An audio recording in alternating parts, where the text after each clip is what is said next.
Cette semaine, Parashat Shemot, nous commençons le deuxième livre de la Torah. Ce deuxième livre est totalement consacré à la période où les Béné Israël sont en Égypte, à leur sortie d'Égypte, et l'exode dans le désert, jusqu'à l'édification du sanctuaire portatif, le Mishkan. Dans notre parasha, on nous raconte que le pharaon de l'Égypte décrète que tous les nouveau-nés garçons du peuple juif doivent être mis à mort. Pourquoi?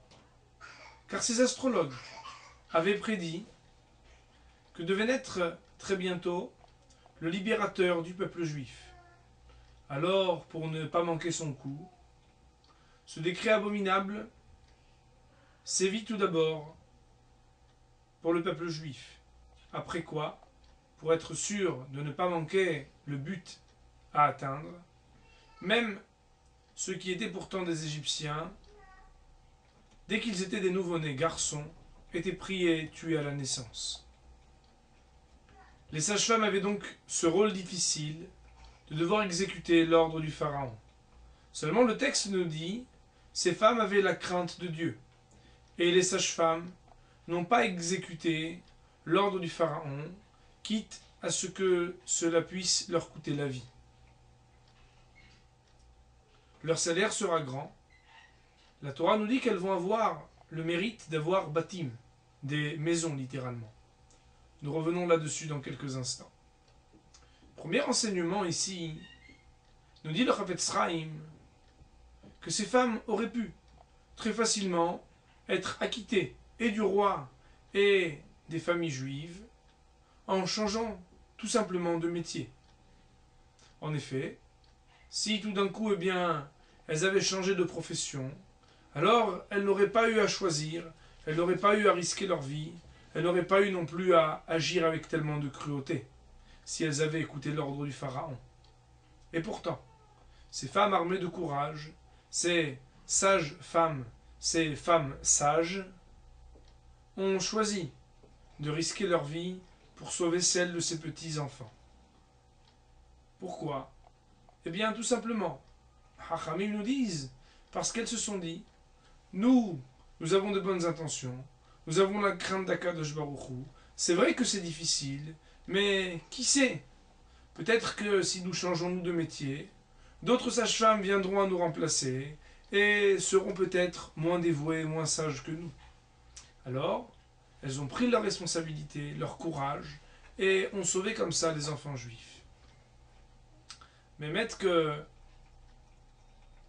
chacun d'entre nous, parfois, choisit la facilité.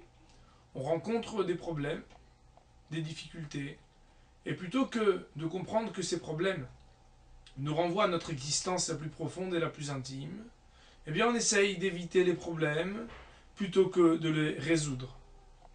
Ici donc le premier message, c'est le message de la responsabilité. Dans l'histoire du peuple juif, il y a de cela un peu plus de 60 ans, des hommes et des femmes, juifs et non juifs, ont su résister. Résister aux nazis, imach shemam vezichram, que soient effacés à jamais leur nom et leurs souvenirs.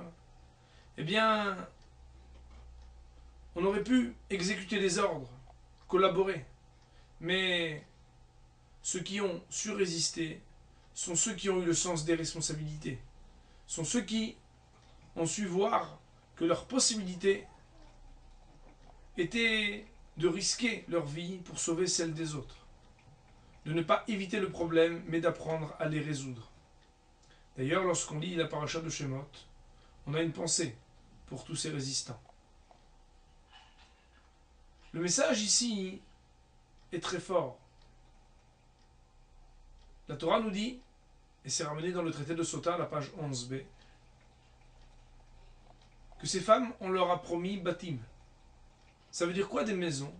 Eh bien, ça veut dire que dans leur descendance, ils auront bate keuna ou bate malchut, des maisons de prêtrise et des maisons de royauté.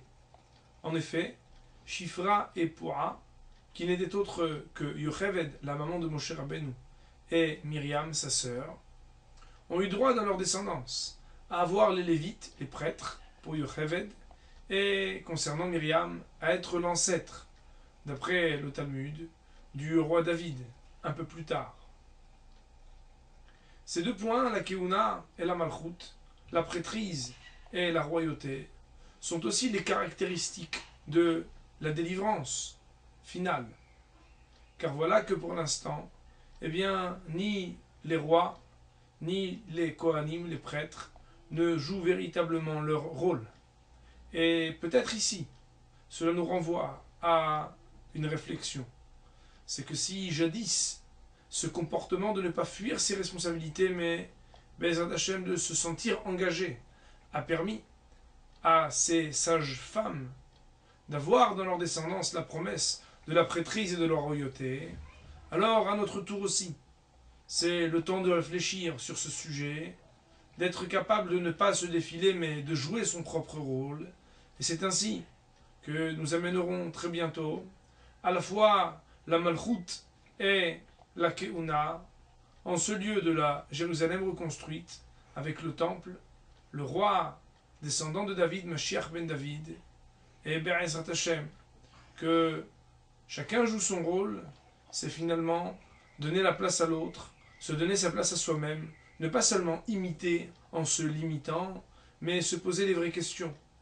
La raison pour laquelle on fait telle et telle rencontre, on a telle ou telle occasion, c'est finalement l'occasion de se découvrir soi-même, capable d'amener très bientôt à la délivrance finale. Shabbat Shalom.